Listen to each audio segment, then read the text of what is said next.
Muito bem, vamos lá. Iniciando então mais um dia dos nossos estudos, o estudo de hoje, o Livro dos Espíritos, livro 3º das Leis Morais, capítulo 5, Lei de Conservação, o item é o número 5 também, privações voluntárias, mortificações. Temos um tema hoje bastante rico, né, em termos de reflexões, situações reais do nosso cotidiano. Então a gente vai aqui preparando, né, mais uma vez aqui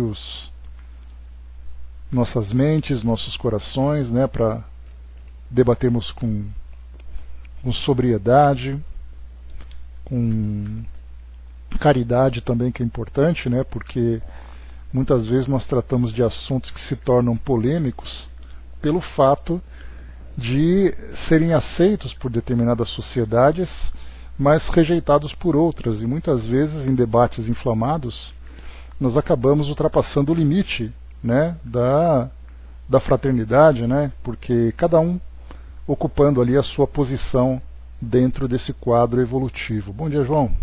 Saudade, meu amigo. Muito bem, vamos lá. Questão, então, nós estudamos, só para a gente lembrar, nós estudamos na semana passada a questão número 720, até a questão número 723, e essa 723 talvez tenha sido a que nós mais nos aprofundamos, porque ela dizia que Kardec, então, aos espíritos, perguntava Kardec aos espíritos, a alimentação animal para o homem é contrária à lei natural? E aí, então a gente começou a trazer aqui algumas ideias, né, a respeito dessa questão sobre a alimentação animal, as dietas que nós temos hoje, o que isso significa exatamente em termos de evolução espiritual. Bom dia, Flávio. Em termos de evolução espiritual, em termos de transformação moral, né? Então, como eu comentei com vocês, ainda a nossa sociedade se encontra numa fase de conscientização, de transformação, de adaptação, dentro desse campo específico, né? Então, só para a gente poder concluir esse raciocínio, né, que a gente tinha feito na semana passada, ou melhor, só para a gente poder dar ali aquele retoque final a partir das reflexões aqui do nosso querido Miramês, no nosso livro, o Livro dos Espíritos comentado. Eu vou aqui então ler o texto que ele trouxe para nós, porque ele fala aqui de uma forma muito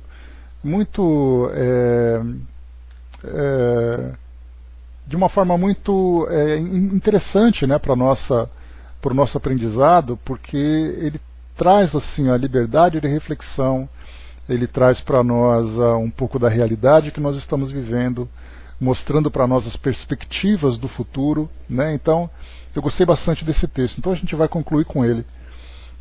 Então, aqui no item número, deixa eu ver aqui na questão, está aqui, ó, 723, o título da mensagem dele é então Alimento Animal. Diz aqui para nós: dada a diversidade de opiniões, mesmo entre os adeptos da doutrina dos espíritos, vamos transcrever aqui a pergunta e a resposta de O Livro dos Espíritos, aqui focalizada. A alimentação animal é, com relação ao homem, contrária à lei da natureza? Dada a vossa constituição física, a carne alimenta a carne, do contrário, o homem perece. A lei de conservação lhe prescreve, como um dever, que mantenha suas forças e sua saúde, para cumprir a lei do trabalho. Ele, pois, tem que se alimentar conforme o reclame a sua organização. O Miramês continua: cabe ao homem, por lei, respeitar as exigências do próprio organismo, desde quando não entre no excesso, por já passar ao desperdício. Não se pode generalizar certos regimes. Eles devem ficar à solta para as consciências escolherem se devem segui-lo. O Evangelho nos fala que em tudo devemos dar graças, pois que essa é a vontade de Deus em Cristo para com todos nós, mas nem de tudo poderemos usar. O alimento animal, com o progresso, deverá ceder lugar à alimentação vegetariana. O homem já está nessa procura. Se a carne tem proteínas indispensáveis à saúde humana, podemos perguntar de onde vêm elas? Será que não podem ser encontradas em outras fontes? Enquanto se precisa da carne, usando-a com equilíbrio, o não matarás vai se elevando no entendimento da sociedade pelas asas do progresso. A imposição é contrária à lei do amor. Isso somente é permitido entre as raças primitivas, onde os encarnados são como crianças que devem ser orientadas e dirigidas, sem que o livre-arbítrio possa se manifestar com mais amplitude. Se a organização fisiológica de alguém requer carne animal, esse pode enfraquecer se não comê-la, e não deve deixá-la. Mas se o organismo já rejeita a alimentação animal, para que usá-la? Tudo no mundo está certo. Somente o que não é certo é usarmos o que não nos convém, por tais ou quais circunstâncias. Vamos anotar o que Marcos ouviu de Jesus, registrado no capítulo 7, versículos 18 e 19. Então lhes disse: assim vós também não entendeis? Não o compreendeis que tudo que de fora entra no homem não o pode contaminar, porque não lhe entra no coração, mas no ventre e sai para lugar escuso? E assim considerou ele puro todos os alimentos. Se Jesus considerou puro todos os alimentos, nós outros é que vamos condená-los? Cada um sabe escolher o que lhe convém comer, principalmente o que já se encontra mais ou menos livre e que conhece um pouco das leis de Deus, as leis naturais. Não devemos censurar ninguém porque come carne, nem considerar fanáticos os que se abstenham de comê-la. A vida é plena de tudo, para que a paz possa reinar nos corações, dentro das leis que regulam a liberdade de cada um. Cabe a todos nós mediarmos sempre e respeitarmos os direitos dos outros na frequência à sua evolução espiritual. Então eu achei esse texto assim magnífico, né, porque ele trata com sensibilidade, ele trata com respeito aos nossos estágios, né, aos diversos estágios em que nós nos encontramos, sem deixar, né, de atribuir também a cada um a responsabilidade pelas escolhas que faz. Então aqui nesse caso, ele também trata, conforme os próprios espíritos dizem aqui para nós, deixa eu pegar rapidamente aqui a questão que diz assim para nós, né?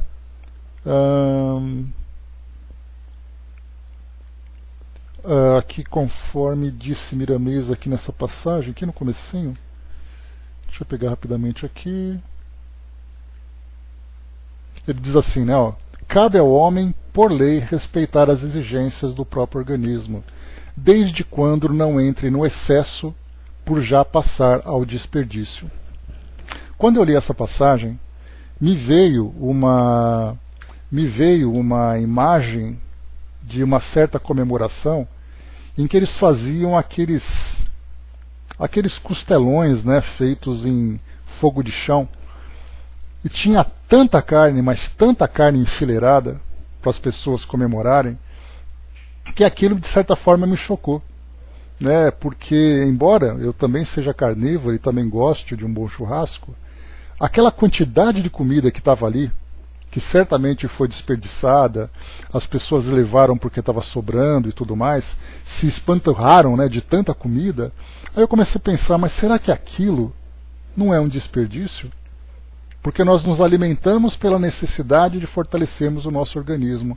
Só que nós, aqui como encarnados, começamos então a levar para a ideia da alimentação a parte das comemorações. Então, quer dizer, eu comemoro me alimentando, e nessas comemorações eu como tudo em excesso. Não apenas carne, você vai a uma festa, você fala assim, nossa, é uma festa, então hoje eu vou tirar a barriga da miséria, né?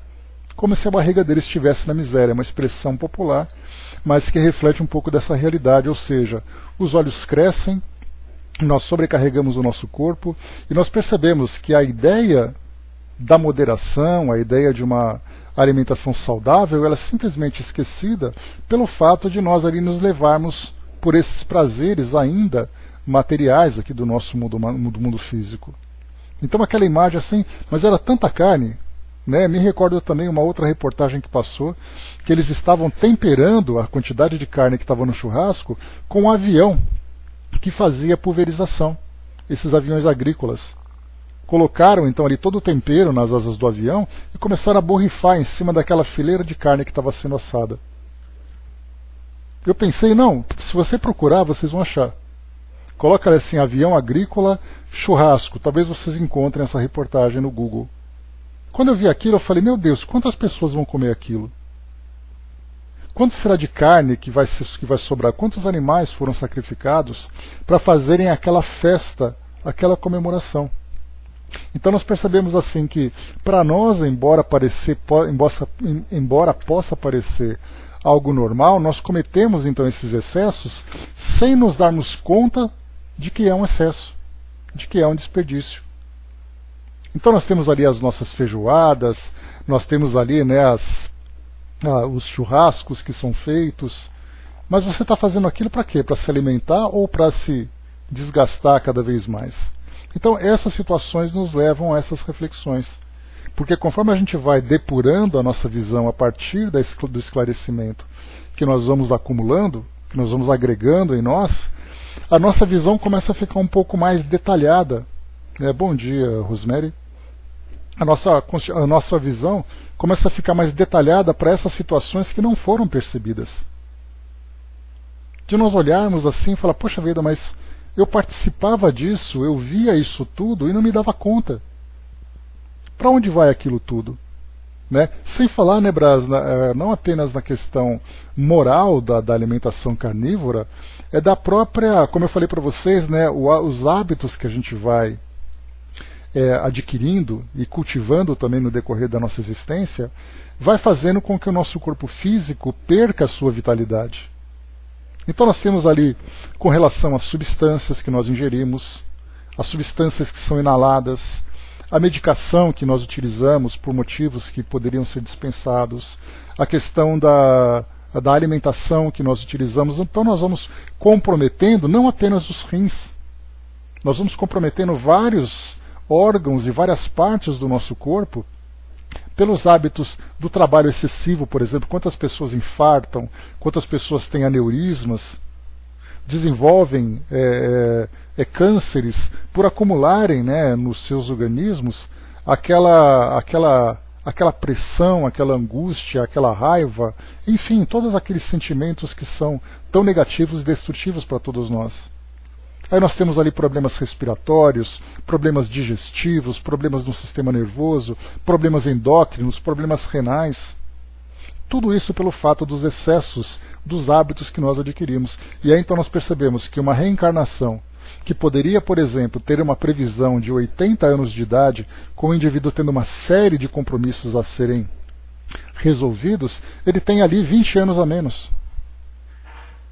E esses 20 anos a menos vão custar caro, porque nós lembramos a própria existência, a própria experiência de André Luiz, quando ele desencarnou então como um suicida, chamado de suicida inconsciente, pelo fato dele ser um homem que vivia em função dos prazeres da vida.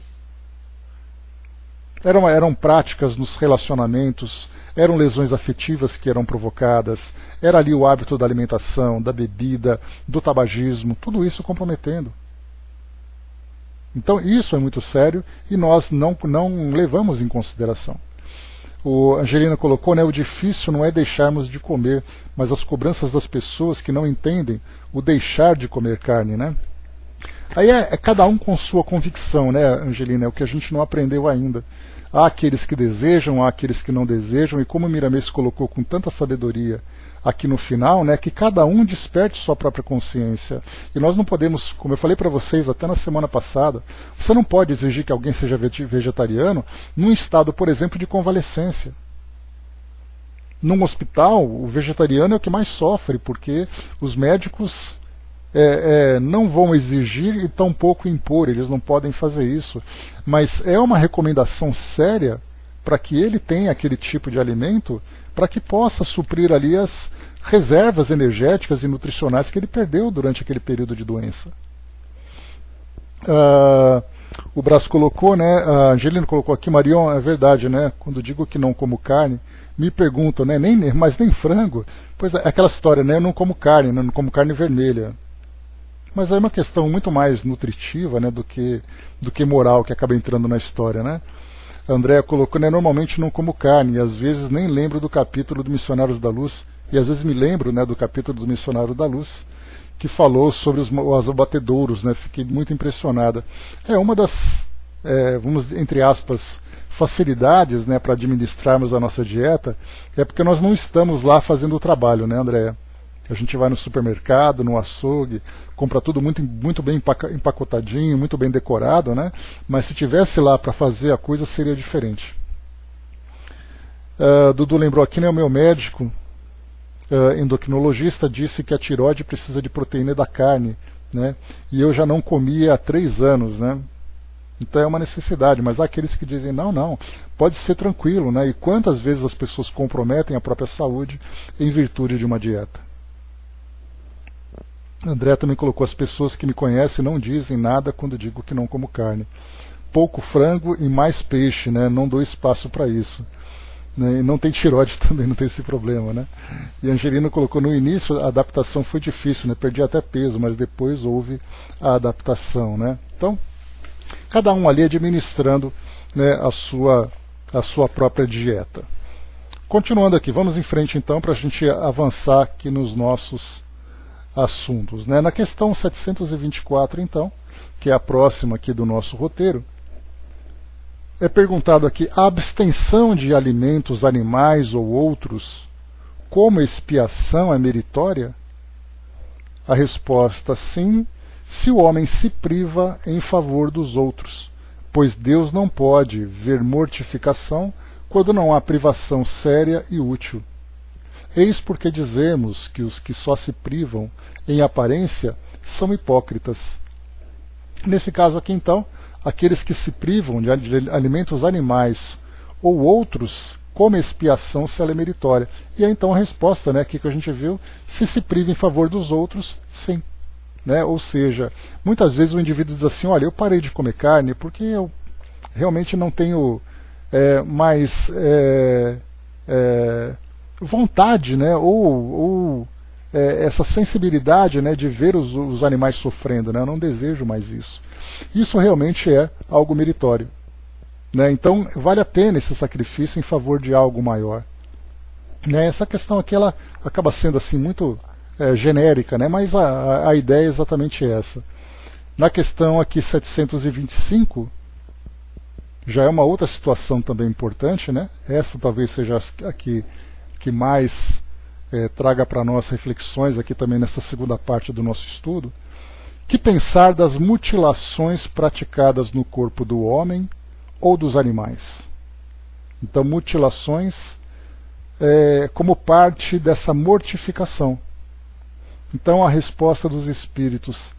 A que vem semelhante pergunta? Perguntai sempre se uma coisa é útil. O que é inútil não pode ser agradável a Deus, e o que é prejudicial lhe é sempre desagradável.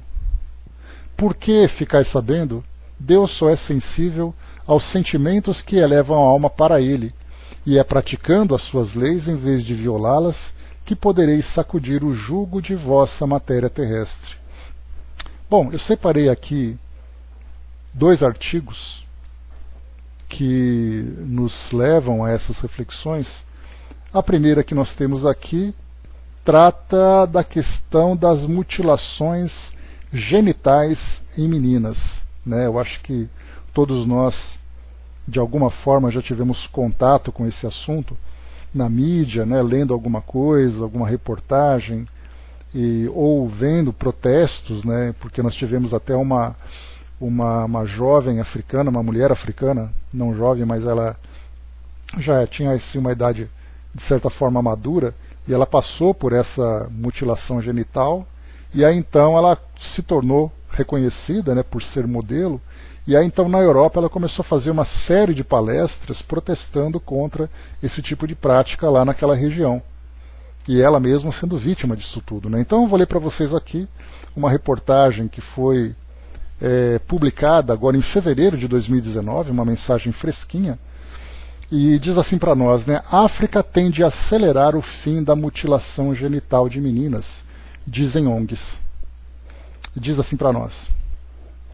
ONU estima que mais de 140 milhões de meninas e mulheres foram submetidas a essa prática tradicional a grupos étnicos e religiosos, em especial na África. 3 organizações presentes na África alertaram nesta quarta-feira, dia 6 de fevereiro, para a necessidade de os países do continente acelerarem a luta contra a mutilação genital feminina. Os avanços conseguidos até o momento foram substantivos, mas o continente ainda é submetido à prática tradicional, mas no continente ainda submetido à prática tradicional, ainda é grande. A Organização das Nações Unidas estima que mais de 140 milhões de meninas e mulheres em todo o mundo já foram sujeitas a estas práticas violadoras dos direitos humanos, em especial na África, onde essa mutilação faz parte da tradição de várias etnias. Neste 6 de fevereiro, a ONU celebra o Dia Internacional da Tolerância Zero à Mutilação Genital Feminina. Se quisermos falar do fim da MGF, né, que é a mutilação na África, é preciso acelerar o seu fim, afirmou o médico Peter Ngura, diretor de programas contra essa prática da ONG Unref Hilt. Se não tivermos um caminho acelerado de redução, pode ser inclusive que as tendências positivas não tenham um efeito significativo. As meninas continuam morrendo e sofrendo, completou a fundadora da ONG Save a Girl, Save a Generation, né, Asha Ismail. A lista de países com maior prevalência dessa prática inclui as nações da África subsaariana, como a Somália, com a Somália na liderança. Segundo estimativas do Fundo das Nações Unidas para a Infância, a UNICEF, de 2016, 98% das mulheres entre 15 e 49 anos de idade na Somália sofreram a mutilação.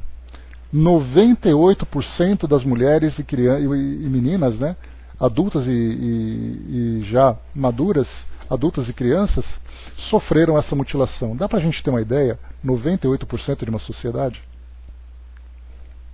Depois continua. Na Guiné, a prática atinge 97% das meninas e mulheres. No Djibouti, 93% e em Serra Leoa, 90%. Desses países, Somália e Serra Leoa destacam-se por não terem leis nem artigos no Código Penal que sancionem essa prática, proibida pela legislação internacional de direitos das mulheres e pelo Protocolo de Maputo, de 2003, que vela pelas liberdades civis da África. Na Somália, a autodeclarada região independente de Somalilândia, com 4 milhões de habitantes, decidiu há um ano proibir a prática e impor penas de prisão aos que violarem a lei mediante uma fatwa, medida legal emitida por autoridade religiosa islâmica. Em Serra Leoa, sociedades secretas como Bombo e Sandi usam a mutilação genital de meninas como um rito de iniciação à idade adulta. Países vizinhos, como a Libéria, também a adotam.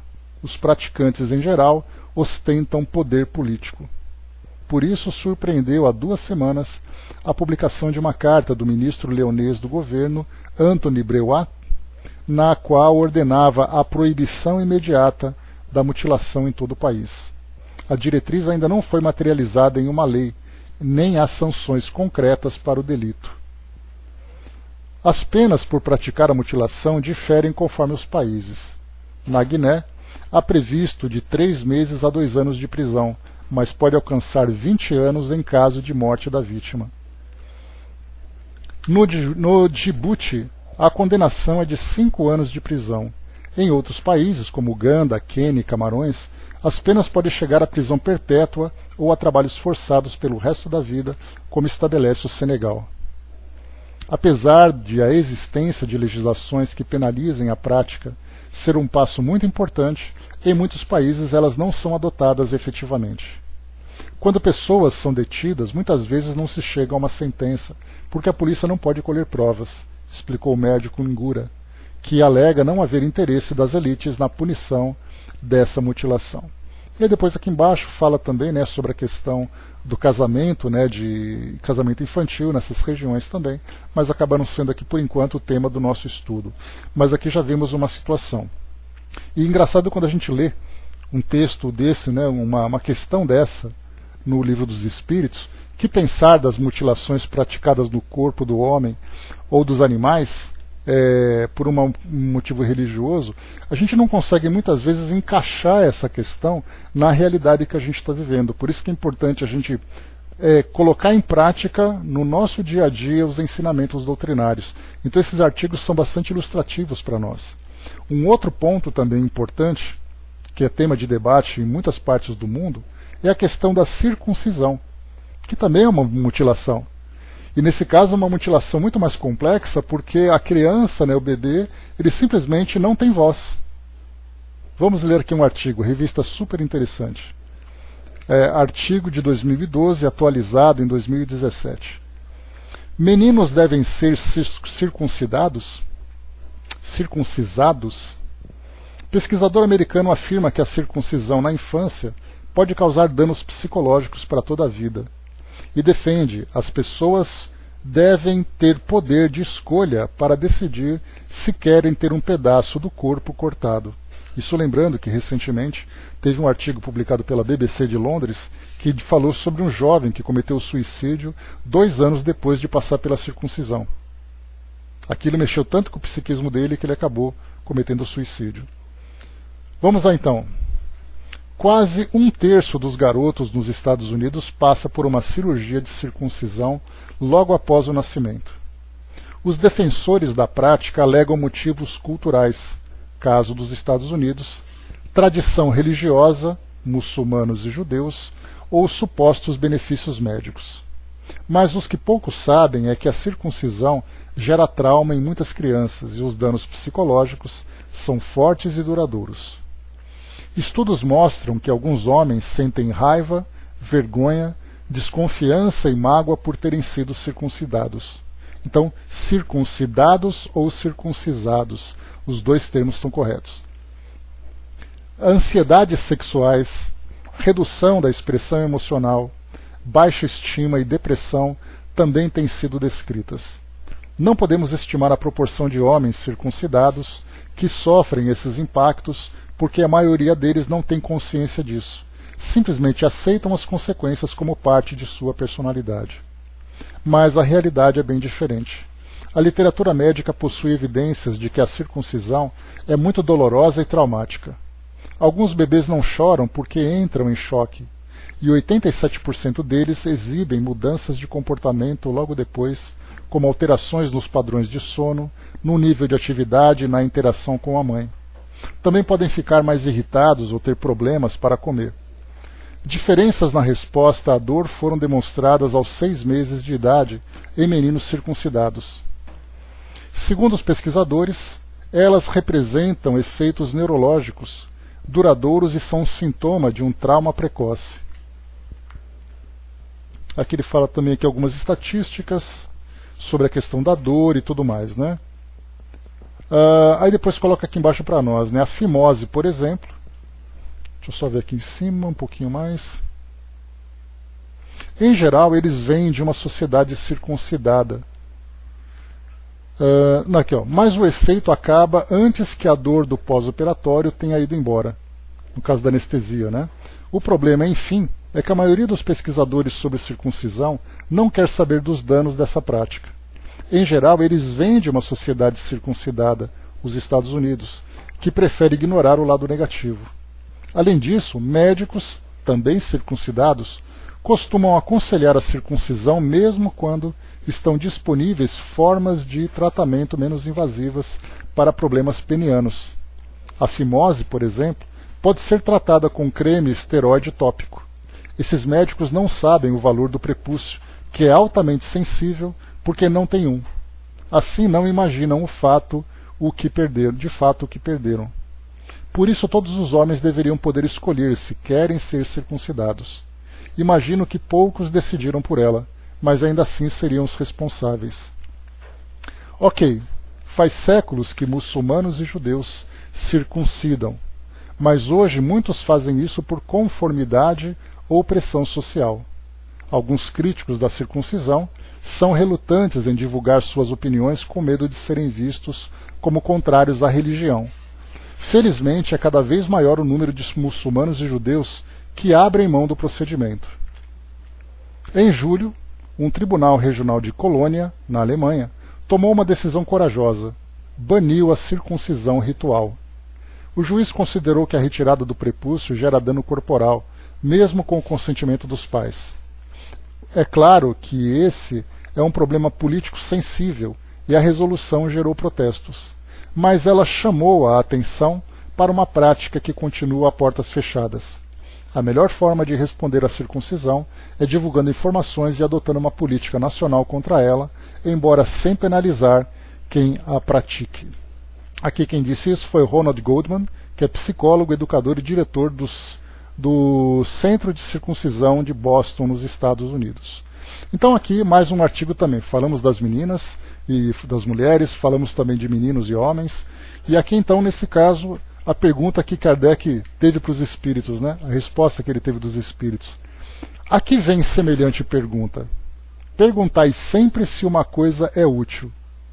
O que é inútil não pode ser agradável a Deus, e o que é prejudicial lhe é sempre desagradável. Então a gente lembra que essa parte da circuncisão especial, ela tem uma questão tradicional, que ela foi praticada há milhares de anos. A gente lembra, né, que ela inclusive foi dentro da cultura judaica, ela era uma forma do homem estabelecer uma aliança com Deus. Isso na época de Moisés, por exemplo, há 3.200 anos. 3.200 anos depois, essa prática continua viva, ainda com essa ideia de aliança com a religião. Mas a pergunta é, para que isso? Qual é a utilidade dessa prática?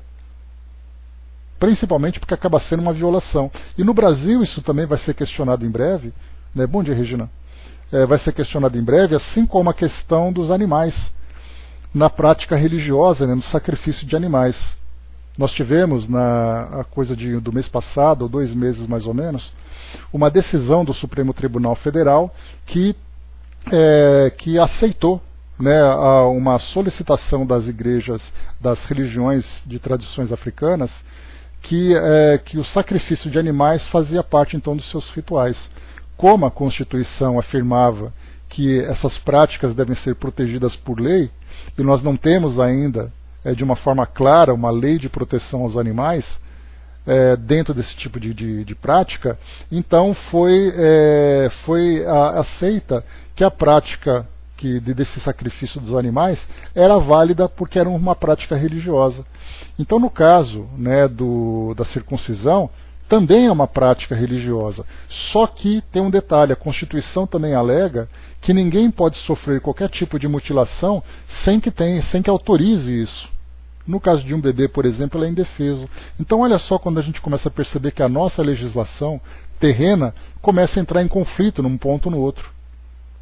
Já que você não pode sofrer uma mutilação, mas ao mesmo tempo uma tradição religiosa deve ser protegida, qual é a soberana nessa parte? Então esse tema não foi debatido ainda.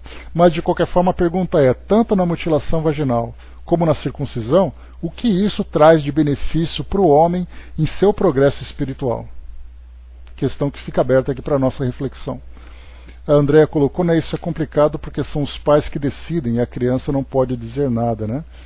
A Dudu colocou também, né, se num caso emergencial, como um prepúcio, vem se deixar a urina descer normalmente, né, você faz uma cirurgia invasiva e tudo fica normal, né? O resto é agressividade e ignorância cultural. Quando é uma recomendação médica, é a questão da saúde, da preservação da saúde, né?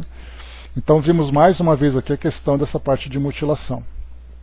Tem que ser necessário e não imposição baseada em religião, também é a mesma coisa. E ainda na mesma questão, para a gente poder aprofundar um pouco mais, porque é colocado aqui, né, que pensar das mutilações praticadas no corpo do homem ou dos animais. Agora nós vamos para os animais. que nós temos de mutilação dos animais? Primeiro, aquilo que é o mais comum, aquilo que é o mais visto, né, no nosso cotidiano. Mutilação de animais por uma questão estética. Então, no caso, cortar orelhas, caudas, é mutilação e crime ambiental. Isso já virou para nós uma questão de crime. Nós temos aqui, então, só para a gente poder ilustrar também essa questão, porque isso faz parte da nossa realidade, o site olharanimal.org, e traz um artigo para nós, né, mostrando inclusive fotos que nós temos, né, cortar as orelhas, né, principalmente de Rottweilers, de Dobermans, né, ou então cortar a cauda de Pinscher. Nós tínhamos um Pinscher aqui em casa, né, o Zequinha, que já desencarnou também, e ele, quando ele chegou em casa, ele já tinha um rabinho cortado, ficava aquele cotoquinho, né? Então, rabinhos de poodles, rabos de shih tzus não, desculpem, de Pinscher, de outros animais de maior porte, né? Então, isso que é uma parte estética, né? Mas vamos lá, quer ver? Cortar orelhas e caudas é mutilação e crime ambiental. A prática de cortar orelhas e caudas de cachorros era considerada um padrão de estética envolvendo algumas raças, mas a técnica é considerada mutilação e crime ambiental. Em 2008, o corte de orelhas, chamado de conchectomia, já estava proibido, e em 2013, o Conselho Federal de Medicina Veterinária determinou, por meio da Resolução 1027, a proibição da prática do corte de rabos, caudectomia, em cães. O Conselho Federal de Medicina Veterinária também alerta que o profissional que realizar a prática irá perder o registro profissional, não podendo mais atuar na área de formação. No início deste mês, o pelotão ambiental da Brigada Militar de Erechim recebeu a denúncia de que um homem estava à procura de um médico veterinário que realizasse o procedimento em um filhote de pitbull. O caso gerou repercussão após a pessoa de 27 anos pedir indicações de clínicas veterinárias que realizassem procedimento. Em conversa com a reportagem do jornal, o tenente Tiago Berbieri esclareceu a principal dúvida relacionada à polêmica. De acordo com o tenente, o indivíduo foi chamado até a sede da Polícia Ambiental para dar explicações sobre o caso. Orientamos ele de que a prática era crime ambiental e de maus-tratos. A pena para maus-tratos prevê a detenção de 2 meses a 1 ano, sem agravantes. Com agravantes, a pena será de reclusão de 1 a 4 anos. Segundo Barbieri, o homem não tinha conhecimento de que o corte era crime e que realizou a publicação com a intenção de realizar o procedimento com o médico veterinário. Mas esse caso não foi o primeiro, conforme o tenente Tiago da Patran já esclareceu. A Patran já recebeu outras denúncias anônimas de que tem ligação com a prática ilegal de caudectomia e conchectomia. Deixa eu ver aqui o tamanho do artigo, se falta muito. Tá, finalizando já aqui então, diz assim para nós. A falta de conhecimento referente à lei ainda é comum. Atuando como médico veterinário há 35 anos, sendo destes 20 dedicados aos pequenos animais, Cícero Kagoffer enfatiza que os casos de procura para o procedimento são raros, porém algumas pessoas ainda continuam buscando a clínica veterinária para realizar a intervenção. Além da proibição por lei, sempre explico aos tutores que essas cirurgias são traumáticas e trazem dor e sofrimento aos animais, salienta o médico veterinário. A proibição não está apenas relacionada à qualidade de vida, mas também ao sofrimento desnecessário de que os animais são submetidos durante as cirurgias. O principal objetivo de se abandonar essas práticas é pelo bem-estar dos animais. Cabe salientar que esse conceito vem crescendo e se consolidando cada vez mais na sociedade. De acordo com Cícero Kagoffer, os médicos veterinários são autorizados a executar cirurgias quando estão relacionadas à saúde animal, como, por exemplo, sofrimentos relacionados por trauma, infecções severas, tumores e outras patologias. Então aqui, esse é o artigo que fala sobre essa questão de estética. E mais do que isso também, quando a gente fala sobre essa parte de mutilação animal, tem uma das práticas também que ela acontece com muita frequência na área da pecuária. Quando nós temos, por exemplo, a questão da castração de animais, né, para engorda. Nós temos também em animais domésticos, né, em pets, como são conhecidos também, a questão da castração. Mas aí nós temos assim, a castração, ela pode ser uma prática banal ou ela tem um objetivo específico para isso. Então, nesse caso, nós temos ali o controle, por exemplo, de reprodução, controle populacional de animais. Então nós temos campanhas em clínicas veterinárias para castração gratuita ou castração a preços acessíveis, né, uma busca também por essa prática, né, nesse caso muito mais pela saúde animal dentro da sociedade do que uma prática simplesmente por um capricho. Nós temos também a questão da mutilação de homens e mulheres que fazem também esses procedimentos, né, de laqueaduras ou vasectomias por uma questão de conforto nos relacionamentos sexuais. Inclusive nós tivemos no Espiritismo.net, no nosso serviço de perguntas e respostas, uma pessoa perguntando, né, se ela fazendo, por exemplo, laqueadura, se isso de alguma forma alteraria o seu perispírito, se traria consequências futuras. Então a resposta, né, que nós demos foi exatamente o que demanda muito, né, o que determina muito as consequências para aquela pessoa na sua existência futura, é a marca que vai ficar registrada na sua consciência. Com que propósito ela fez aquilo? Se foi por uma banalidade, essa banalidade vai ter o preço. Já que ela se privou, ela lesionou o seu corpo simplesmente para desfrutar de um prazer. E essa limitação que ela impôs a si mesma pode no futuro trazer consequências. Então nós temos ali uma série de situações que vão se somando, né, dentro da vida religiosa. Por exemplo, nós temos também tribos na África, tribos indígenas também, que nós temos mutilações. Aquela questão de colocar, por exemplo, aquelas placas redondas nos lábios, nas orelhas, né? Tendo ali também isso, né, colocando ali no beiço, perfurando o nariz. Nós temos ali também na própria sociedade pessoas que colocam piercings, que fazem ali alterações no seu corpo físico, as próprias tatuagens também da mesma forma, né, no pescoço, aqueles anéis naquelas sociedades, mexendo na língua, né, colocando uma língua bifurcada. Então nós temos ali várias práticas de automutilação ou de mutilação, por uma questão cultural ou por questões religiosas, por questões culturais ou questões religiosas. Então a pergunta é, né, se esse tipo de mutilação tem algum tipo de benefício para aquela pessoa.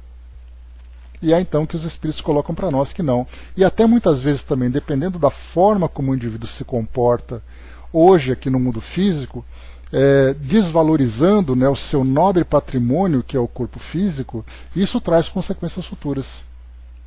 Então, nós temos muitas perguntas, principalmente perguntas trazidas por jovens, né?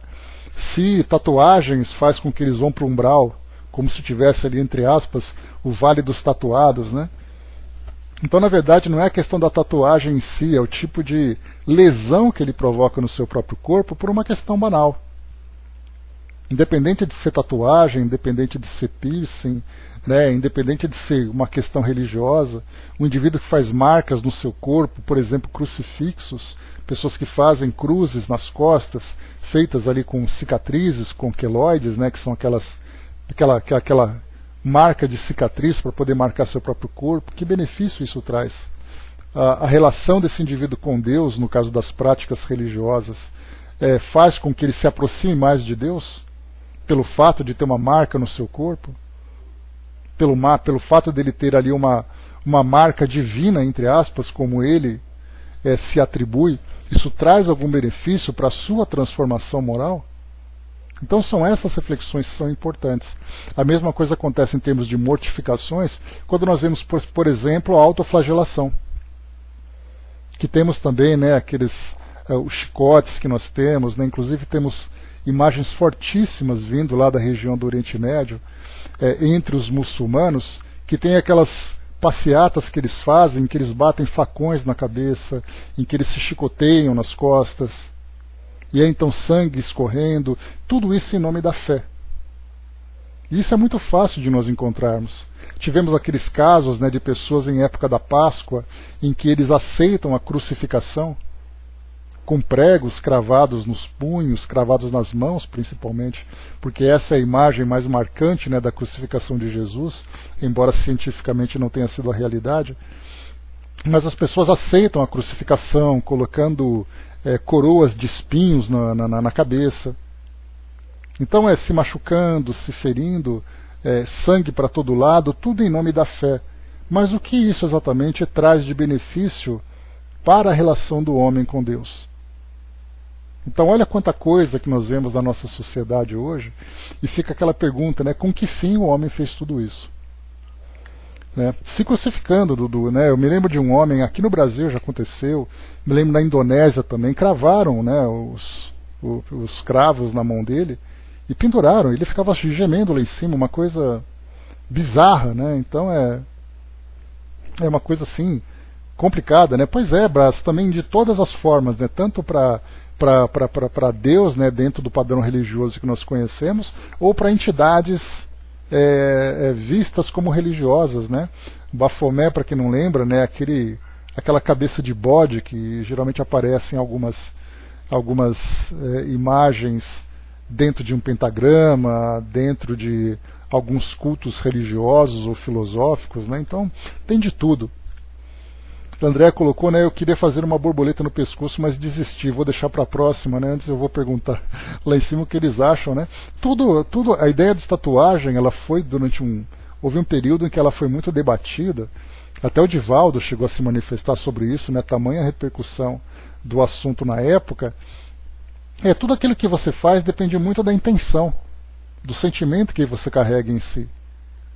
Muitas vezes o indivíduo não tem marca nenhuma no corpo dele, mas moralmente ele é uma pessoa que pelo comportamento se mostra ainda como um espírito primitivo, vicioso, materialista, né? Enquanto outros que trazem ali, na época a gente até lembrou, né, a Vaninha fazia parte aqui do nosso grupo, e ela tinha tatuado na perna assim um ramo de flores com 5 flores que representavam os 5 filhos que ela tinha. Aí você pergunta, uma mãe que tatua pequenas flores no tornozelo representando seus filhos, né? Qual é o mal que há nisso? Então tudo depende muito da intenção, né? O que deixa marca no nosso perispírito é aquilo que nós focamos, né, no nosso pensamento, que materializa no nosso perispírito. Tanto aquilo que existe de positivo como negativo, independente de qualquer marca física. Né? Então o que nós vemos aqui nessa lei de conservação, o debate nosso é a questão da conservação, a conservação do próprio corpo.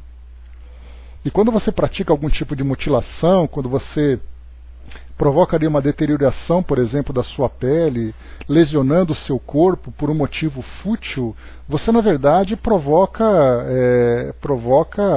alterações gravíssimas, né, na sua programação. É o caso, por exemplo, a gente fala muito, né, sobre todas essas práticas religiosas e tudo mais. As cirurgias plásticas também fazem parte dessa mesma situação no nosso cotidiano. Em nome da beleza, mas qual exatamente é a ideia de beleza que nós temos?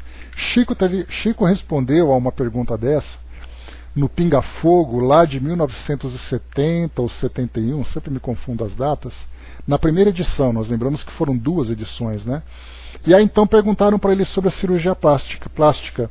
E ele teve uma resposta muito sábia, como sempre, né? Não podia esperar outra coisa, quando ele dizia assim: muitas pessoas fazem cirurgia plástica para aumentar a autoestima. E essa autoestima faz com que ela viva mais feliz, faz com que ela viva melhor, faz com que ela aproveite melhor as oportunidades que a vida vai trazendo para ela. Mas outras vezes a pessoa faz uma cirurgia plástica para poder, embora seja também para aumentar a sua autoestima, mas seja muito mais pela sensualidade, para se sentir desejado. Não é ela sendo feliz com ela mesma, é ela se transformando para aceitar aquilo que os outros pensam dela.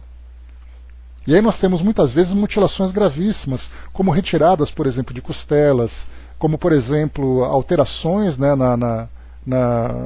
no delineamento do corpo. São alterações graves que também trazem ali a sua consequência. Então todo tipo de... essa questão do retardamento da velhice, que é algo muito, muito presente que nós temos hoje, certamente assim, cada um tem o seu ponto de vista. Então foi essa retirada das costelas que eu comentei, né? Então, é tudo uma questão de ponto de vista, como é o caso, por exemplo, das dietas carnívoras, ou dietas vegetarianas, veganas, dentre outras. O indivíduo precisa saber assim, por que eu estou fazendo isso?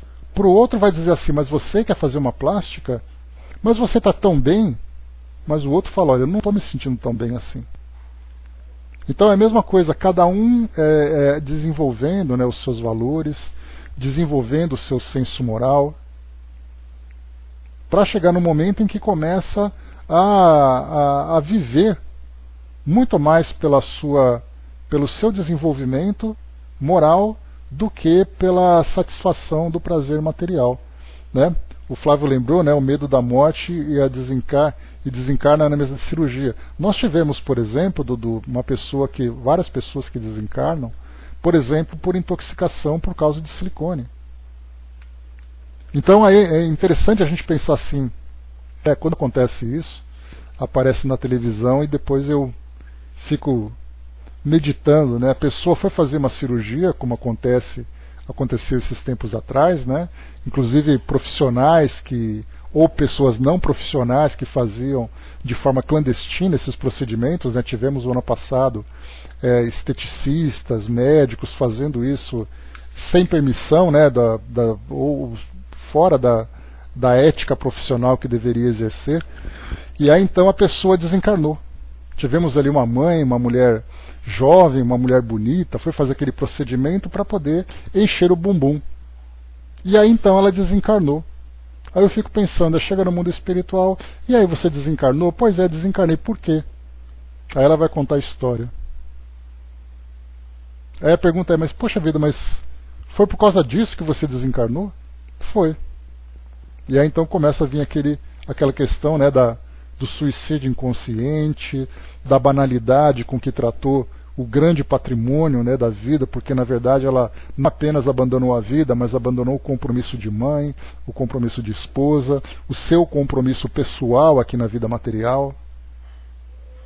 Então tudo isso vai pesando em nossa consciência, são esses detalhes que vão fazendo com que a nossa existência fique cada vez mais comprometida. Exatamente porque não temos ainda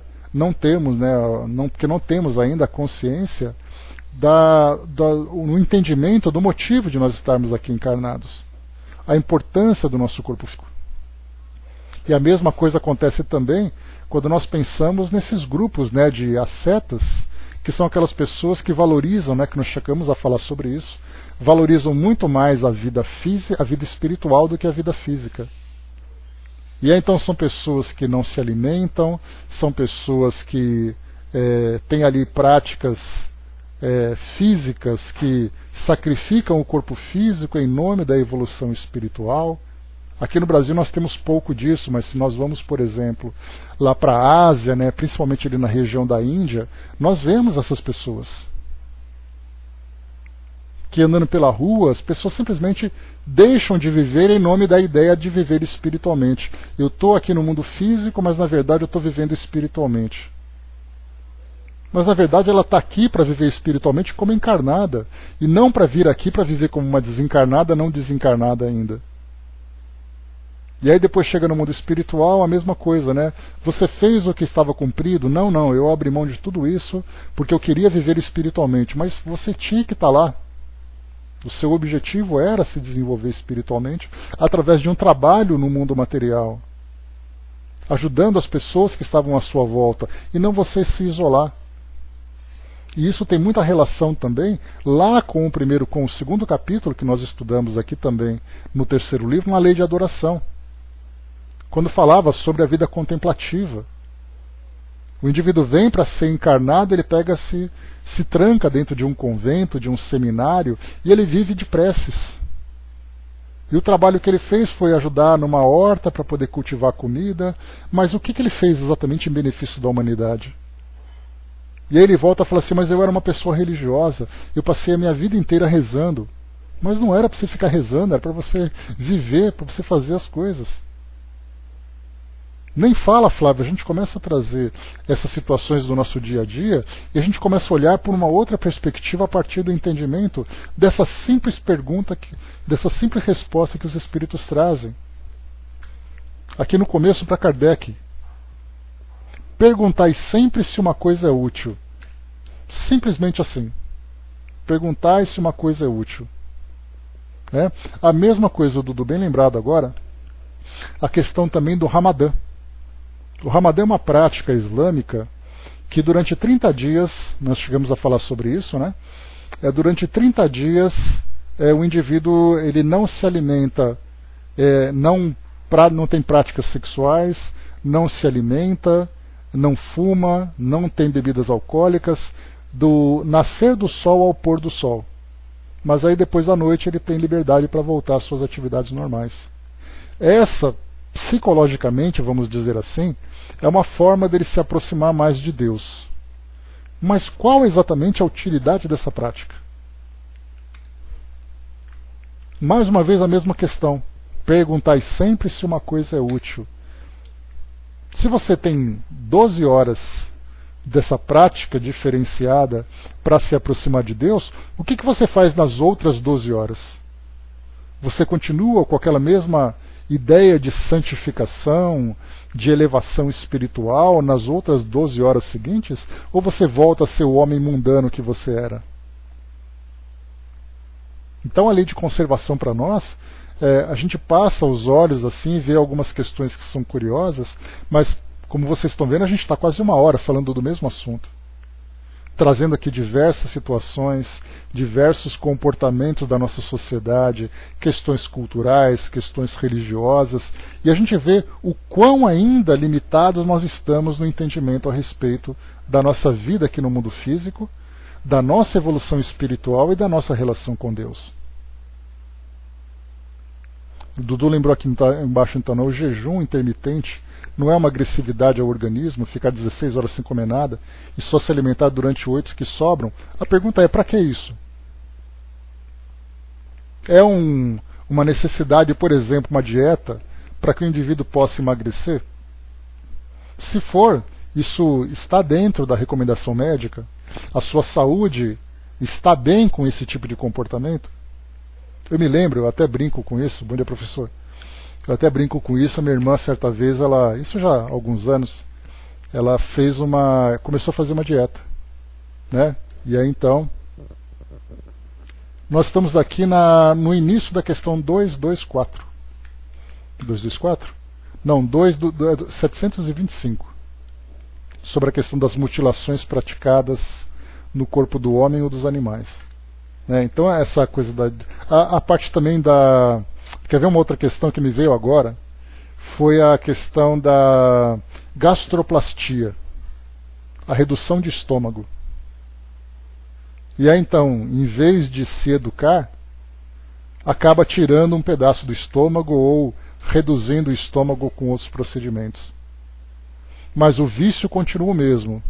Isso é uma necessidade? Para uns acaba sendo porque ele não tem ainda aquela determinação para limitar a sua dieta. Me lembro até de um amigo, já conto essa outra parte para vocês aqui que eu ia falar. Se eu me lembrar dela depois, né? De um amigo que ele fez a gastroplastia por causa de obesidade, e aí então cada vez que ele ia comer, ele enchia o prato como se fosse um obeso.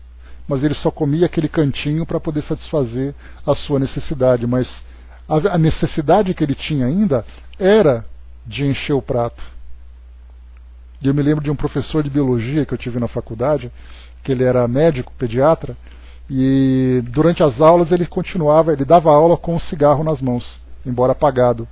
Que ele falava assim, não, isso aqui é psicológico porque eu estou tentando parar de fumar, mas eu não estou conseguindo ainda, então eu uso o cigarro apagado. Então olha só, quando a gente continua, muitas vezes a vontade está presente, mas o nosso psiquismo continua ativo.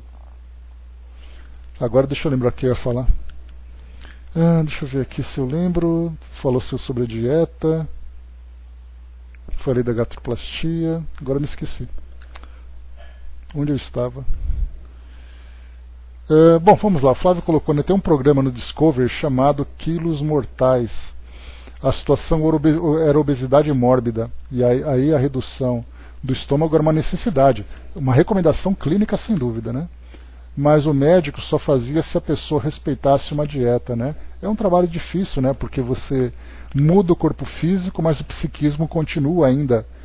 Porque a doença, na verdade, ela se encontra no psiquismo do indivíduo. Acaba afetando o seu corpo físico. Então não é a ideia da carne é fraca, como Kardec lembrou, né? Já tratando desse assunto lá no livro O Céu e o Inferno, mas é o espírito que é fraco.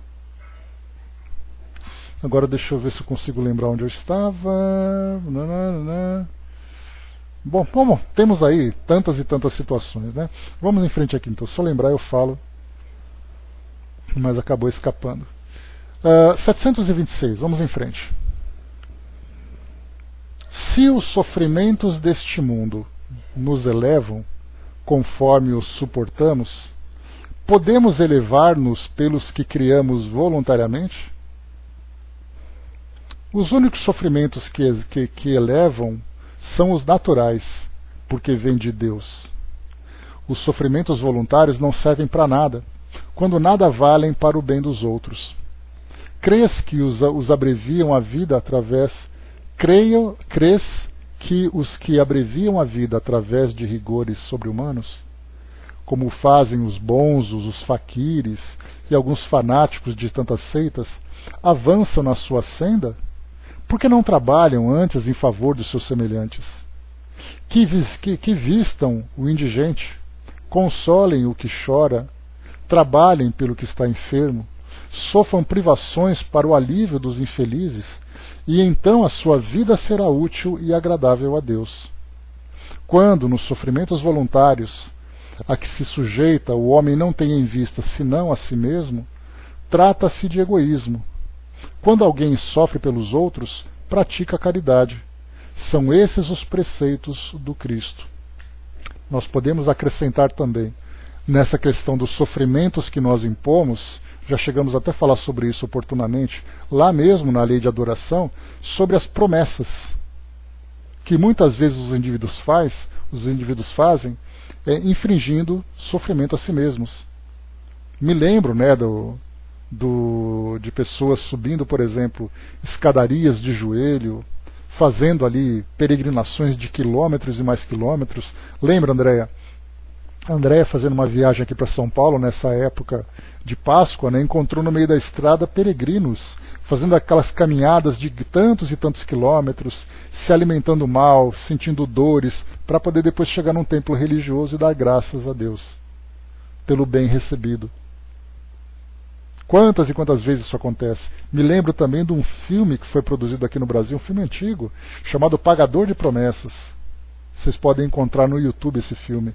É um filme bem antigo, deve ser da década de 1960, 1970, acho que antes disso. Foi inclusive premiado esse filme, que mostra ali o nosso personagem carregando aquela cruz enorme, numa distância enorme, para chegar na igreja e entregar aquela cruz. Quando ele chegou na cidade, o padre não deixou entrar com a cruz. E aí então ele fez ali um carnaval, né? Era ele e o jeguinho dele fazendo aquela parte toda, né? Então também é uma questão a ser discutida. Porque para muitos, você se lembra que nós já conversamos sobre esse tema, a questão da necessidade que nós temos de materializar a nossa fé. De fazer com que a nossa fé se torne palpável para nós, se torne sentida. E para muitos ainda, há necessidade, por exemplo, assim como nós temos a necessidade de tocar um objeto que tem ali uma inspiração religiosa, no caso de um crucifixo, no caso de um terço, no caso de uma estátua, uma imagem, de um livro religioso, a necessidade que nós temos de estar num ambiente que tenha uma decoração religiosa para que nós psiquicamente nos aproximemos de Deus. Assim como nós temos aqueles que precisam falar, aqueles que precisam cantar, aqueles que precisam dançar, sentir o cheiro, por exemplo, né, de um incenso, sentir o cheiro ali de um perfume, nós temos aqueles que precisam da dor. mesmo que isso seja para nós um tanto contraditório, como é que você pode se aproximar de Deus através da dor? É através dessa mortificação. Então o indivíduo ele tem que sentir fisicamente que aquele sacrifício que ele está fazendo é uma forma de aproximá-lo de Deus. Por isso que os Espíritos dizem, é muito mais fácil, mais uma vez aqui ele coloca, que vistam o indigente, consolem o que chora, trabalhem pelo que está enfermo, sofram privações para o alívio dos infelizes, e então a sua vida será útil e agradável a Deus. Mas para que nós cheguemos nessa consciência, nesse grau de entendimento, nós precisamos desenvolver os nossos valores, nós precisamos desenvolver as nossas percepções, desenvolver até mesmo o nosso aspecto, a nossa espiritualidade, para que a gente entenda exatamente do porquê de nós estarmos aqui. Por isso que a doutrina ela aborda esses temas e, pelo contrário, ela não incentiva, mas ela conscientiza. Lembrando que ela não proíbe. A doutrina espírita não é uma doutrina de proibição, mas é uma doutrina de educação. Parafraseando aquilo que Emmanuel falou sobre sexualidade. Não proibição, mas educação. Lá no livro Vida e Sexo, psicografado pelo Chico. E a doutrina é a mesma coisa, ela não é uma doutrina de proibição, ela é uma doutrina de educação. Porque ela primeiro nos pergunta, por que você está fazendo isso? E depois ela pergunta, você tem consciência das consequências do que você vai fazer? Então primeiro ela nos prepara para saber se aquilo que a gente vai fazer vale a pena. Se mesmo assim nós dissermos, olha, eu sei que eu preciso fazer isso, eu quero fazer isso. Depois vem a segunda pergunta, você tem consciência da consequência disso tudo? São perguntas valiosíssimas para nós. Por que você está fazendo isso? E se você sabe o que vai acontecer depois disso?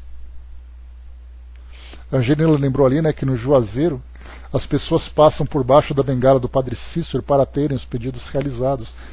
Em Juazeiro, no Nordeste, lá no Pará, onde nós temos o Círio de Nazaré, aqui em São Paulo, onde nós temos a Basílica de Aparecida, lá na cidade de Aparecida do Norte, pelo mundo afora, onde nós temos ali tantos templos e tantos centros religiosos. Quantas manifestações de fé? Pois é, lá no Círio de Nazaré. Então, quantas manifestações de fé ainda têm essa necessidade de serem materializadas por nós aqui ainda encarnados?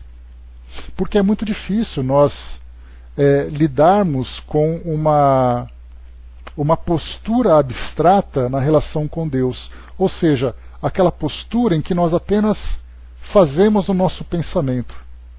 Pelo fato de nós sermos materializados, estarmos encarnados e termos ainda essa necessidade, essa dependência dos nossos sentidos físicos, nós precisamos desse tipo de prática. É ainda um estágio em que nós nos encontramos. Quanto tempo isso vai demorar para transformar? O tempo de cada um. Porque mesmo que nós façamos alguma coisa que traga para nós algum tipo de prejuízo, é muito melhor do que quando nós praticamos alguma coisa que traz prejuízo para os outros. Porque aquilo que nós fazemos contra nós mesmos é um problema nosso. Aquilo que nós fazemos quando traz um problema para o outro, nós comprometemos o outro e teremos depois que ressarcir esse prejuízo. Mas com o tempo a gente vai aprendendo, a gente vai se esclarecendo. E isso é importantíssimo para nós. O Flávio lembrou aqui embaixo, em Curvelo, no Santuário de São Geraldo, tem um santuário de Nossa Senhora Aparecida, em Campos Altos, Minas Gerais. Tem a Romaria em Congonhas e por aí vai, Pelo mundo afora. É que a gente falou aqui, Flávio? Aqueles que são os mais destacados, Tanto lá em Juazeiro, que é um centro muito conhecido, mas nós podemos ir além. Você vai, por exemplo, em Meca, lá na Arábia Saudita, você vai no Vaticano, você vai na Índia, você vai aqui na América Latina, onde nós temos países em que o catolicismo é muito forte, quantas e quantas manifestações religiosas, rituais, celebrações nós encontramos. Tem até programas de Discovery, de National Geographic, que fala sobre a questão da fé. E aí então nós vemos comemorações, me lembro até de umas coisas bizarras, que não vem assim ao caso da dor, Mas, por exemplo, no México, na Colômbia, na Bolívia, em países da América Central, em vários lugares, nós temos ali aquela, no Dia dos Mortos, né, em que a família vai exumar o seu familiar, que é uma prática obrigatória para a família, em nome de alguma coisa especial. A gente fala, mas para que isso? Para que submeter as pessoas a passarem por isso? Quantas e quantas manifestações trazem para nós esse choque, esse impacto cultural que nós vemos, né? Marion colocou, deixa eu ver aqui em cima, André lembrou lá em cima, né? Eu gosto de velas de todos os tipos e tenho várias imagens de São Francisco, estou muito consciente do que estou fazendo, né? E mesmo que não tivesse consciência também, André, aqui que as pessoas têm com isso, né? Deixa eu ver aqui embaixo, Marion colocou, né? Acho que de alguma forma ainda temos muito do catolicismo em nós. Essa herança cultural que nós trazemos, ela é muito forte em nós. E principalmente, como eu comentei com vocês, né? Alvorada, bom dia. Como eu falei para vocês, para muitos de nós aqui no nosso planeta, aqui no Brasil em especial, o contato com a doutrina espírita, para nós, é essa a primeira vez. Então nós trazemos atavismos, nós trazemos ainda uma herança cultural muito forte, não apenas, né, em relação da nossa sociedade, de uma tradição familiar, mas até mesmo registro no nosso psiquismo. Então não é de uma hora para outra que simplesmente nos libertamos daquilo que no passado foi normal.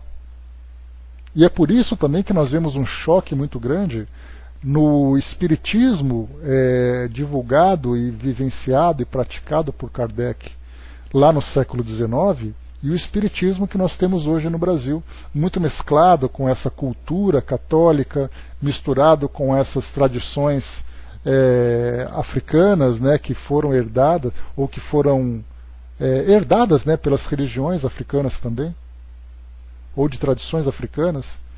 Então essa mistura ecumênica que nós temos aqui no Brasil, ela é muito forte, e nós fizemos, né, e ainda fazemos uma adaptação da doutrina espírita que veio para nós, nos conscientizando sobre a nossa realidade espiritual, dentro daqueles 5 pilares que nós já estudamos, né? A existência de Deus, a reencarnação, a imortalidade do espírito, a comunicabilidade do espírito e a lei de causa e efeito. Então, esses 5 pilares, eles existem, né, no nosso entendimento, mas ao mesmo tempo nós agregamos outros elementos que satisfaçam as nossas necessidades culturais, religiosas ainda, mesmo que a doutrina espírita não seja uma religião. Religião é uma coisa, doutrina espírita é outra. Porque se a doutrina espírita tem um aspecto científico, nós não podemos dizer que ciência e religião podem se misturar. Ciência é uma coisa, religião é outra. Então nós fizemos da doutrina espírita ciência e religião ao mesmo tempo. Ou seja, fizemos ali uma adaptação, de acordo com as nossas necessidades. Existe uma possibilidade de termos uma pureza doutrinária aqui no Brasil? Uma possibilidade muito pequena. Porque todos nós vamos chegando de outras religiões, herdando outros tipos de práticas, e vamos então ajustando de acordo com aquilo que a doutrina espírita nos oferece. Não conseguimos ainda ter essa liberdade plena, essa evolução espiritual a ponto de nos libertarmos das necessidades religiosas que nós temos ainda. E para finalizarmos, pessoal, deixa eu só avançar aqui um pouquinho mais. Questão 727, para finalizar aqui o assunto. Dudu colocou aqui embaixo, voltando ao assunto dos animais, aquela matança de cachorros na China, pelo Camboja, o que pensaria o espiritismo de tudo isso? Como patê de ganso, né, a agressividade enorme do homem. A doutrina espírita sempre pergunta, né, para que isso está sendo feito? E nós vimos, inclusive, essa questão da... Deixa eu só voltar aqui um pouquinho. Pegando aqui no Livro dos Espíritos, na parte de, cadê aqui?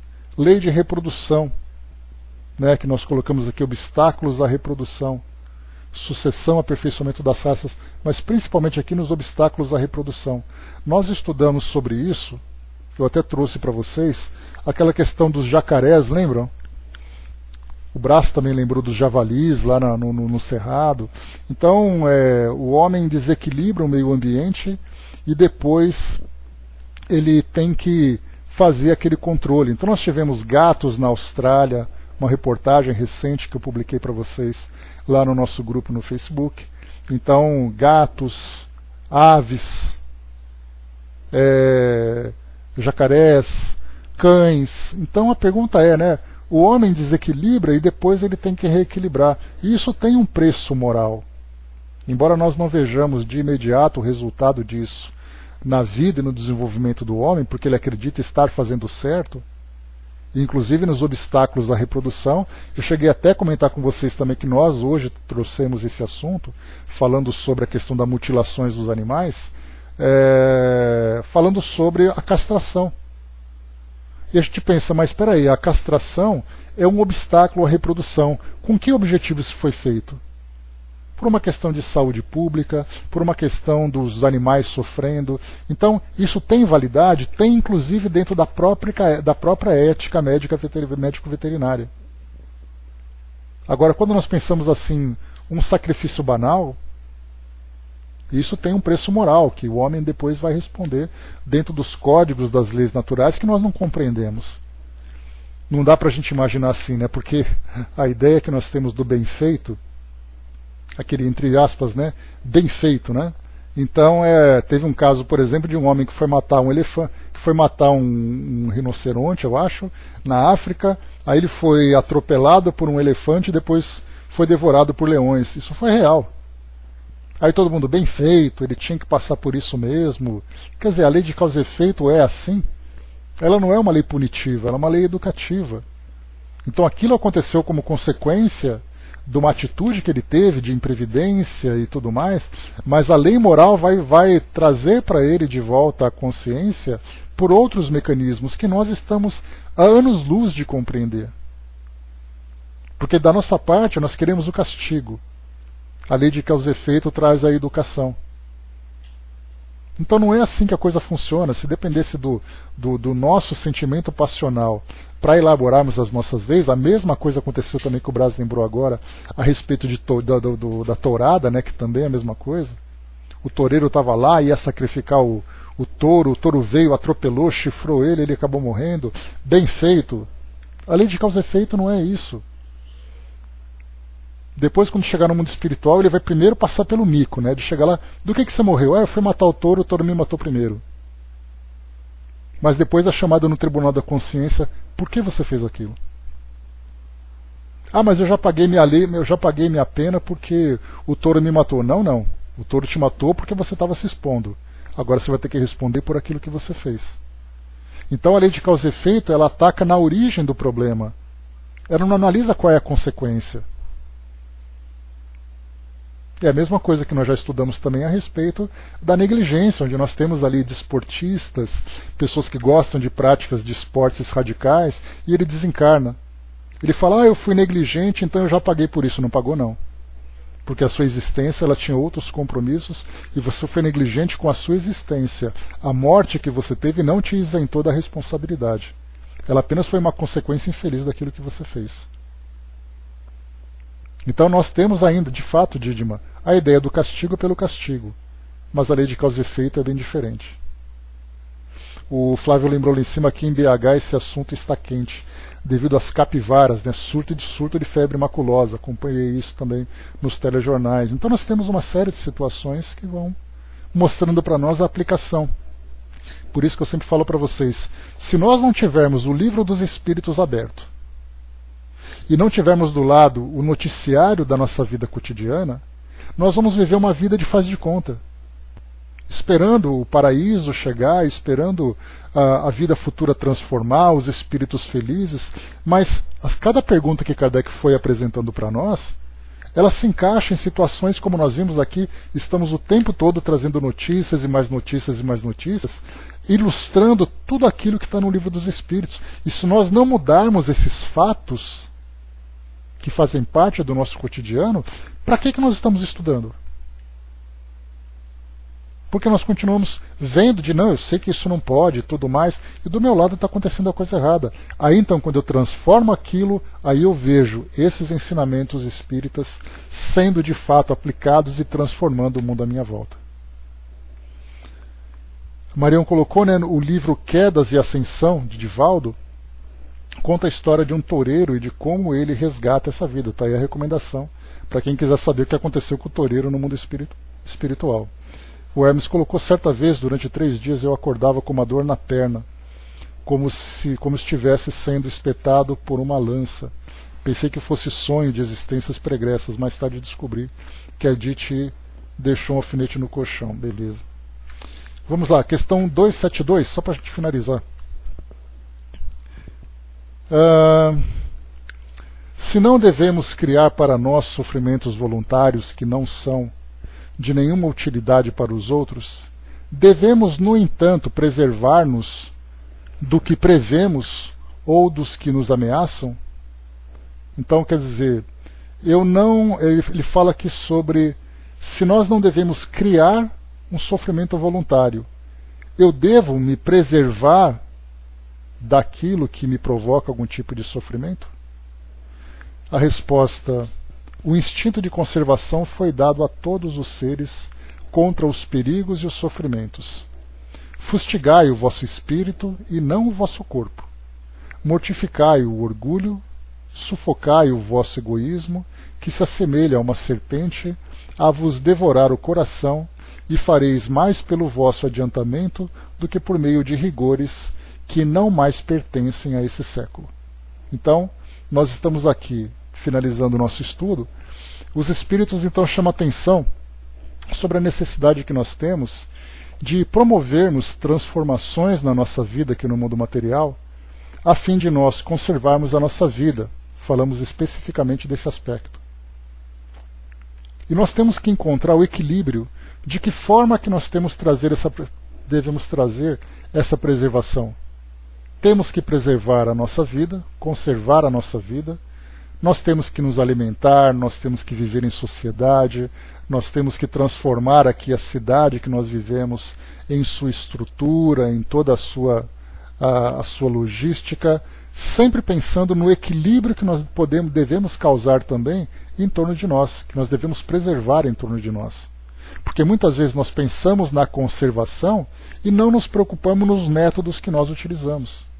Então a grande sabedoria é: eu tenho que fazer isso em meu benefício, mas eu tenho que pensar também no benefício do ambiente onde eu me encontro e de todos que estão à minha volta.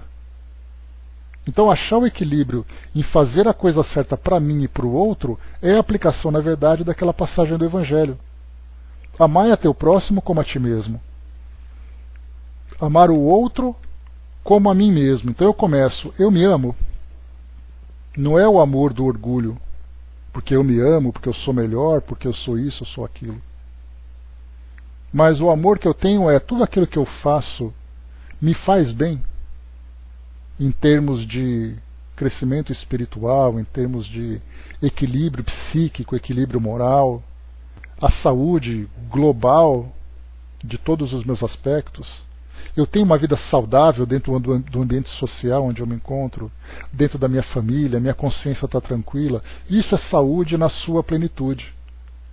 Quando eu encontro esse equilíbrio em mim mesmo, eu começo também a promover esse equilíbrio para o outro. Porque aí eu entendo que o mal que eu faço a mim mesmo é o mal que eu também faço para o outro. Porque se eu não sou capaz de cuidar da minha própria vida, para que eu tenha uma vida saudável, nesse aspecto puro da palavra, como é que eu vou fazer que o outro seja feliz? Ou também consiga amar o outro? Então essa aplicação desse ensinamento de Jesus para nós trata exatamente desse ponto. Vamos desenvolvendo a nossa consciência, desenvolvendo os nossos valores, tendo uma compreensão da nossa realidade como espíritos imortais que somos, vivendo de um modo saudável, porque eu não posso pensar que eu vou viver como espírito quando eu desencarnar. Nós temos que ter consciência que nós somos espíritos agora, apenas num ambiente diferente, com experiências específicas aqui do mundo material, mas eu jamais deixo de ser espírito.